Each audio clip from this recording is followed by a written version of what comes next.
Hi, good morning.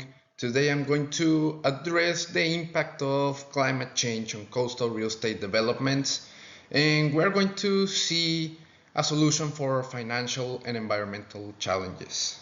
Hope you like it. So, the main focus of this presentation is to find a solution for environmental and financial challenges to real estate developments. We'll identify the problems, see some examples, and find a solution for developers to make a project without spending too much, but ensuring that the project is secure and that it's going to be financially stable. From an investigation made in 2023, Tauri and other scientists found that properties exposed to sea level rise have presented a decline in prices from 9% to 14%, reflecting structural and financial risks to the property. What does this mean to developers?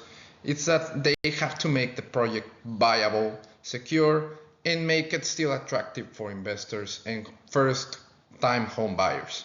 So this is a little bit about what are we going to check in this presentation. Housing plays an important role in economic markets, and the contraction or loss of values within markets will have an intense implication on individuals for business and financial markets, not to say the community. So why is it important to address this challenge? Well, because a lot of people live on the beach, and for them to be in a building that is secure, that is going to be resilient through all natural disasters, but still is within a budget for them, for the developers to build, it's very important. So we are going to get into the problem, analyze it a bit, propose you a couple of solutions, and we're going to see that. So in my investigation, in 2019, Palutikov introduced Coast Adapt in Australia. This is a framework that supports Australian developers to find solutions for risks and staying financially stable.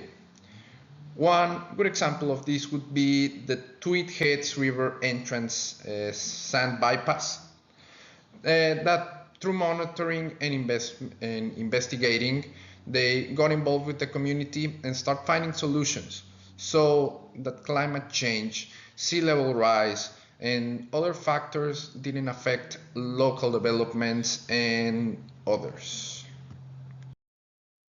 Another example of Coast DAP working in Australia is the Barangaroo Urban Renewal Project.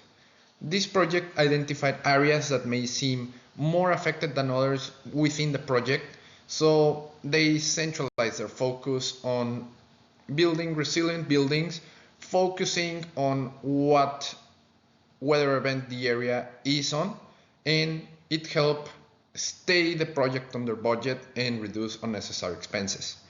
And materials such as reinforced concrete, resilient coatings, high performance insulations helps for corrosion and for a resistant building. So taking all this into consideration, we can come up with a solution. So well, developers need to take a cost adapt model or vision to know what the environmental risks are, especially in the area, if it's sea level rise, if it's erosion, or if it's another extreme weather event. Then they need to assess them on what their biggest risks are, and they know what they need to spend a little bit more. So well, for the step one is always run an in-depth analysis and identify the main concerns, if I have told you.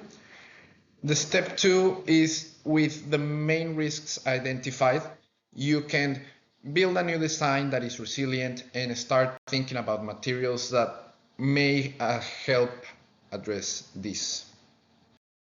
Step number three would be start the project under compliance rules and laws and always involve the community and express climate awareness, more especially the north. And step four, avoid unnecessary risks and monitor constantly the area under construction.